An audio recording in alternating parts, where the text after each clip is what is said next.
Meaning of hinder. Hinder. Hinder. Hinder. Hinder.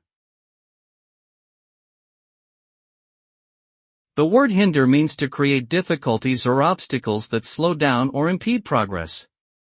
When something or someone is hindered, it becomes harder to accomplish or achieve a desired outcome.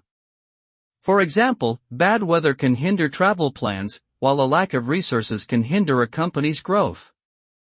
Hindrances can also be caused by external factors such as government regulations, economic downturns, and technological developments. Ultimately, hindrances can cause delays, setbacks, and frustration for individuals and organizations attempting to achieve their goals.